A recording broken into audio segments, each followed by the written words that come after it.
Hey, welcome back, everybody. This is match number 4 for me. I'm against Johnny, our resident mono black player. Seems to be very on theme. Johnny seems to really like mono black. We're going to go ahead and look at the deck list real quick, which I think just got submitted.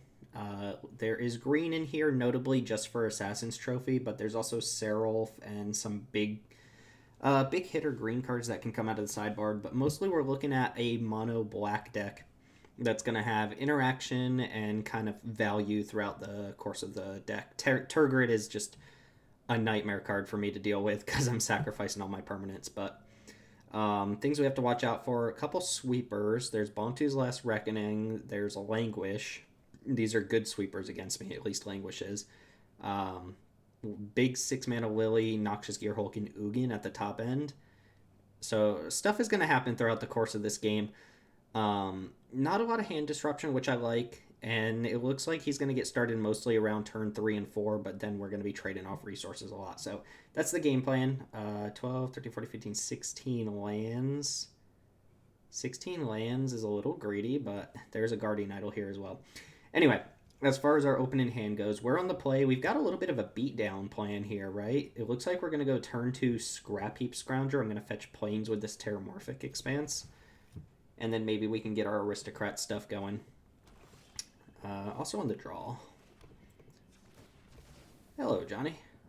For those who don't know, Johnny is actually the person who kind of put things together in the spreadsheet for us to be able to do this. I'm not the most technical person in the world, so having, Johnny do this for us was awesome. And he's been running his own roto drafts on his own channel. I feel like he's got 3 or 4 going at any given time, so it's been a nice experience, and I want to give him a personal shout out for putting it together for us. It's been awesome. Got us a 2/1 lifelink menace creature here. No Priest of Oblivion. Possibly sitting on defense? No, definitely attacking. Into 3-drop Midnight Reaper. Card that would have been awesome in my deck. How is it every time I keep a hand like this, I draw 2 more lands? This has been pretty bad draw. I'm going to go Cruel Celebrant here, attack, and just play an Overgrown Tomb. I'm going to let him trade off for this Midnight Reaper if he wants. I don't think he's actually going to do it, but he's going to be down 2 life if he trades. I need to draw something here. Like, kind of right away. I've got nothing really going on. Taking some damage already. I'm at 13. He's gaining life. Into Obliterator, which is probably good game over, right? Actually, no. Stockpile helps. Stockpile legitimately helps. So we're going to play Stockpile. I'm tempted to sack Scrounger right away, but we know that's not really sensible. Let's go and get a red mana down, play this, and pass the turn.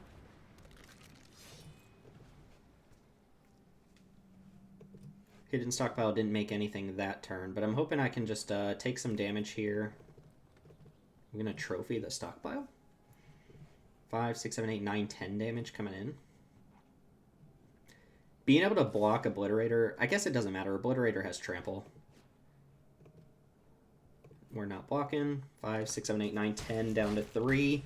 Might be a quick one for us here. The 2-drop, 3-drop, 4-drop is not really the game plan of his deck. I guess it is, but having aggressive 2, 3, 4. Not great. Looks like he's got Assassin's Trophy, and I have drawn nothing but lands this game, so we'll just go ahead and pack it in, and hopefully I actually get to play some Magic here. I drew a Hidden Stockpile and then not another spell for the entirety of that game. He does have Gray Merchant, which makes Command the Dread Horde a lot more interesting. I don't have a lot of great plans for Phyrexian Obliterator. Let's see what his sideboard looks like real quick.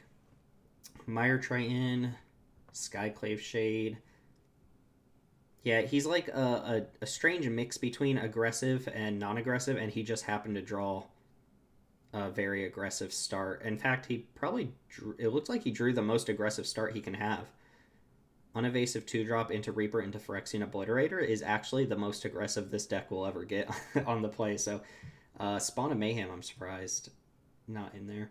There's not a lot out of the sideboard I care about too much. It doesn't look like the sideboard's actually going to even change. Maybe Sandworm Convergence, because I have a flyer or two like Corvold and whatchamacallit, but I think I'm going to go for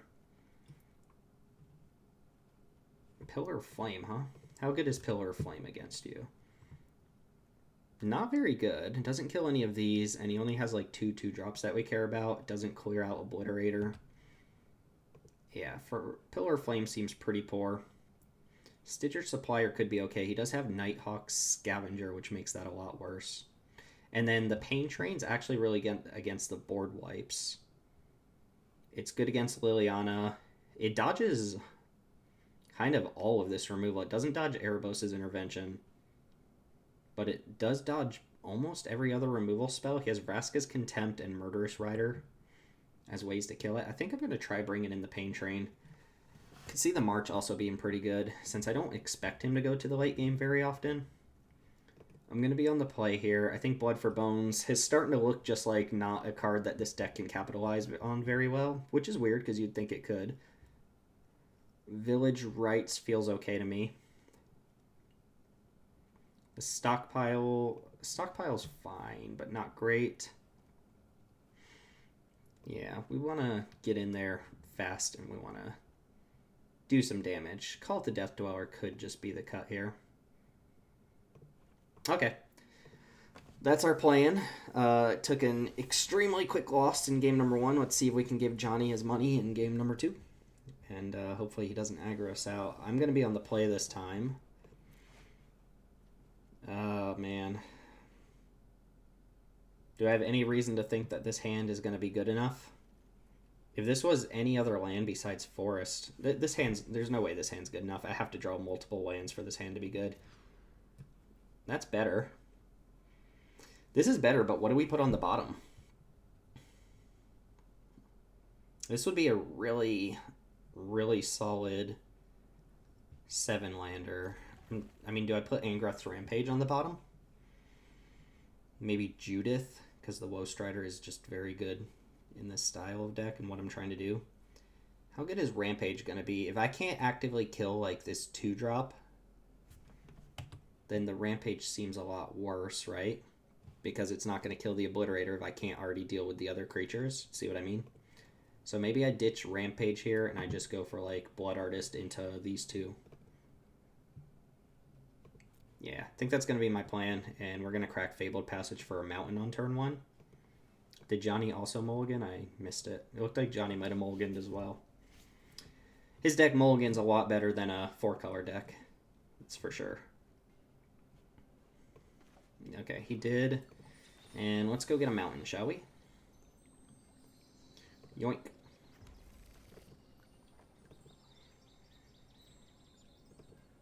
I don't think Johnny has any 1-drops, 1-mana plays. Platecrafter's a nice little follow-up.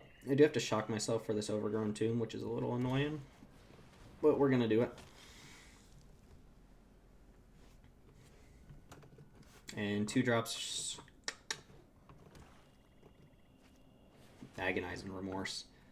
Probably... Well, I don't know what he takes. It's definitely Judith or Woe Strider. I would rather he take Judith, I think.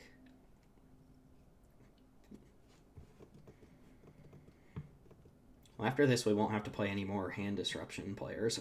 It's like the most visceral feeling in the world is having my hand revealed and losing a card from it. When your hand's already not great, you've already mulliganed. I wonder if he's considering Platecrafter because of his hand for any particular reason. Like, if he's got a 3-drop... Okay, took Woe Strider. Cruel Celebrant's a nice follow-up, but we're going to go Judith, attack for 1.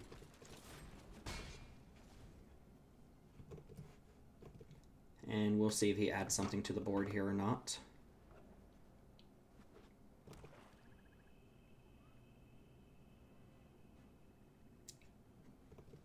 If he plays a creature that blocks, I guess I'm kind of priced into just going for the Platecrafter.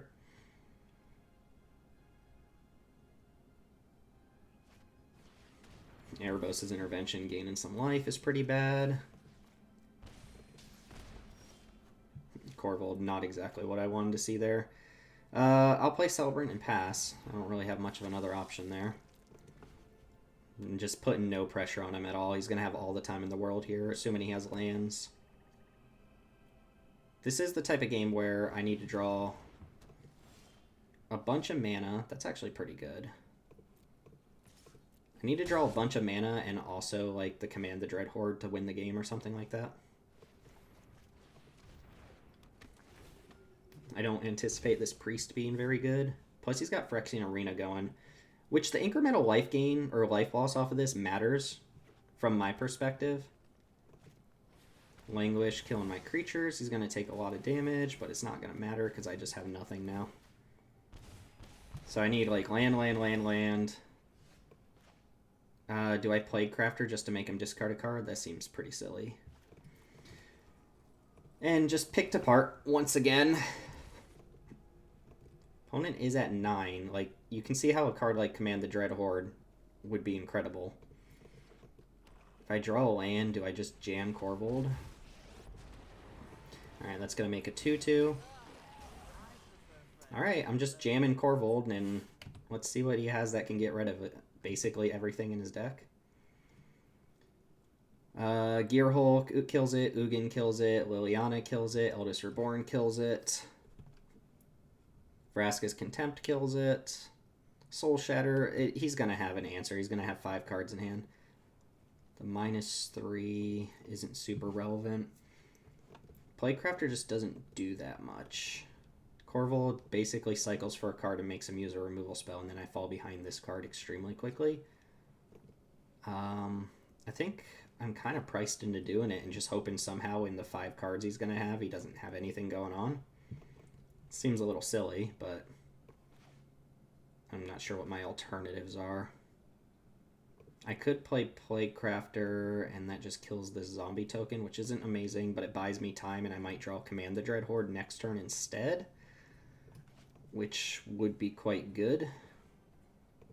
So maybe I don't go for the Korvold here, and I just trade in Plague Crafter to kill a zombie token. Oh, I guess I have to draw a land plus Command the Dread Horde.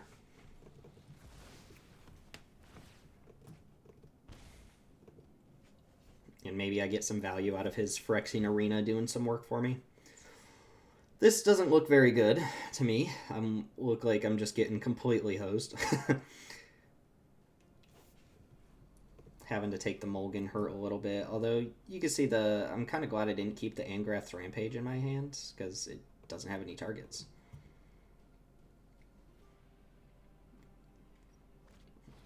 Alright, Turgid is an extremely problematic card for me to be facing down, because now if I play Korvold, he's just going to get something.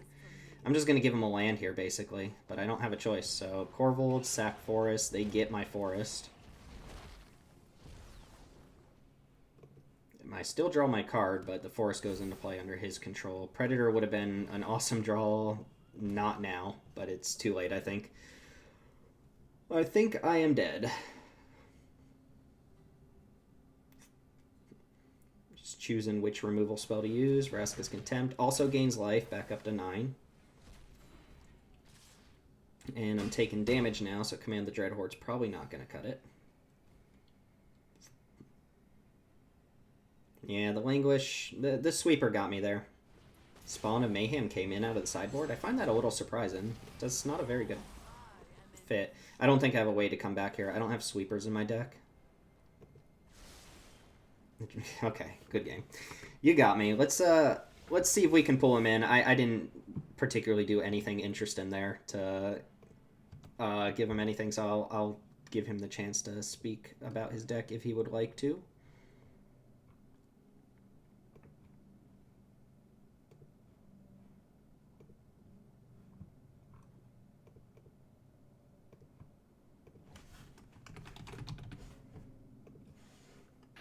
Hey, how you doing? Hey, how's it going?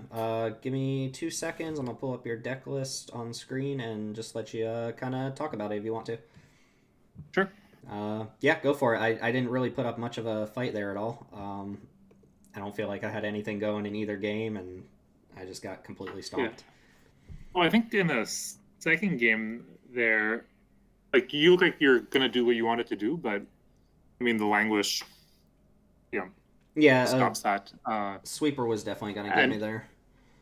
Yeah, and I still wasn't in the clear, after like all those triggers, and then have the arena where, I was pretty lucky to find the lifelinker off Liliana, because otherwise, I'm still afraid that if I don't have enough of a clock, that I might go pretty low there. And then I know you have like other ways to trigger to drain me out. Yeah, I have four Blood Artist type effects in the deck, and I had the 2 in the opening hand. And I guess like once my board got Wrath, my game plan there is just to try and hit 6 lands and cast Command the Dreadhorde, which not a very good strategy given that you put just a bunch of pressure on me all of a sudden. But yeah, I needed you to kind of not have a sweeper. I drew some pretty bad hands both games and mulliganed the second game. Granted, I mulliganed away like an Angrath's Rampage that wouldn't have been particularly good against you anyway. Yeah. But yeah, game 1, I was looking through your deck list, and I think you drew the most aggressive draw you could have with your main board. The Null Priest into Reaper into Obliterator. Yeah, and I looked at your list, and I think there's maybe one card. Actually, I guess Obliterator against you is really hard to deal with, right? It looks like you just have to. I have to try and drain it out or something. Yeah, it's like Kaya can exile it. Yeah. Otherwise, you can try to get me to sacrifice it if I don't have anything else on board. I vaguely remember this being a problem in the previous time we played. Yeah. Where I was playing like. Well, yeah, that's like a Mardu aggro deck, and just Obliterator's like, oh, I can't deal with that. It's game over. Yeah, it just shuts down so many decks sometimes. Yeah. And so obviously, I'm a fan of it. You end up in black a lot. Do you think like black's actually the strongest color in this cube, or are you just like playing black? No, I like playing black a lot. Like I have a standard deck that doesn't look that much different than this deck. I have a historic deck that doesn't look much different than this deck. I have brawl decks that don't look much different than this. Right. So I enjoy playing black, but in particular in this draft, since in the last time we drafted this cube, I did quite well with my mono black deck. Mm-hmm. So I decided that I was just going to try to run it back, and with the acknowledgement that I knew during the drafting process I was going to be a little bit distracted with other stuff, and maybe wasn't going to have the time to put as much focus into the drafting process as maybe I would have liked to. Right. So I figured, okay, I'll draft a deck that I've already done, that was good for me, and just try to see how it does this time around. Yeah, makes sense. And I ended up with a lot of similar parts. Notably, I didn't get the Thoughtseize. The first pick Thoughtseize that Chris took. Yeah, which is very understandable. I would rather have that in my deck than have Liliana Dreadhorde General. Right. But again, like other times when I've taken Liliana in the first round pick, it's kind of just like a statement pick to everyone else at the table. Like, exactly. Yeah. I'm going black. Like, this is what I'm doing, and try to discourage them. Of course, 10 people, we're gonna end up with at least 4 people in black. You have this. You have Turgid in your deck, which has got to be the worst card in the entire cube for my deck to be up against. That's actually something. Just can't sacrifice anything or discard anything. It's so bad for me. It's quite good in this matchup for me, bad for you. It's a card I'm curious to try. I ended up drafting a few sacrifice effects. Liliana, Eldest Reborn, Obliterator, of course. That would be a dream. Does work with Obliterator. Deck looks sweet. Also, Agonizing Remorse can discard a card. Or no, sorry, Agonizing doesn't discard it. Yeah, that one doesn't actually work with Turgid, which is a little awkward. But still, so I have a few ways to trigger it, and depending on what the matchup is like, the backside could be relevant. Yeah, this was your first match, right?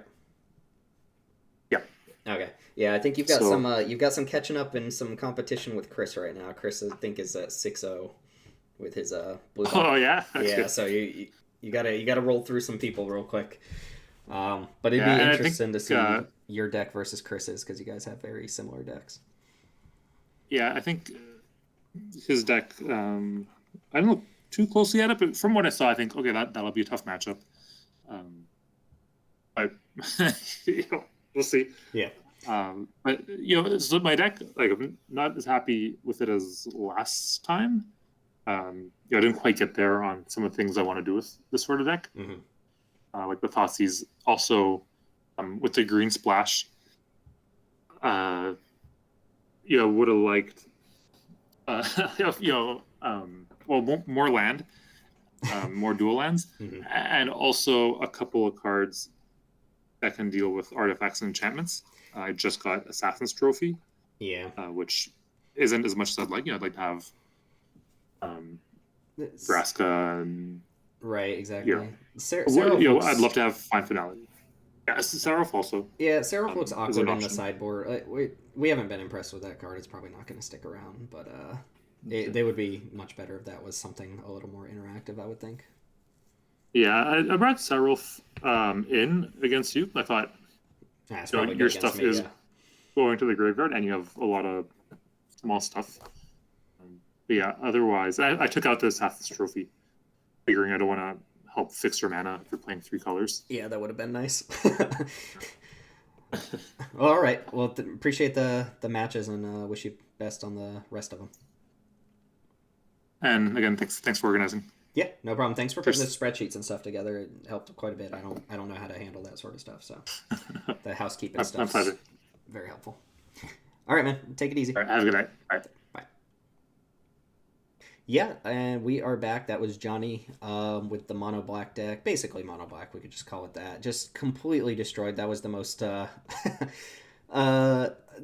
least competitive my deck has been by far. God, these discard effects always get me. I always have these slightly functional hands, and then the discard spell makes it not do anything. The Languish was particularly bad there, but this is another bad matchup for me. I'm not sure I have any like good matchups, but we'll get to those perhaps. That puts my personal record at 2-2. But if I know Johnny's been doing extremely well with these mono black decks and all sorts of different cubes, so I wish him the best of luck. And that's gonna go ahead and do it for this one. This was match number 4, so we've got still 5 more to go if I can find the time to record them. Hope you all are enjoying this. As always, feel free to subscribe to the channel below for more content like this, and you can join our Discord community. In the description below this YouTube video, there is a link to the Discord community if you want to be part of Jank Diver Gaming and perhaps get yourself into one of these drafts next time we do it. That's going to go ahead and do it for this one. My name's Timothy with Jank Diver Gaming, and we'll see you all for the next one.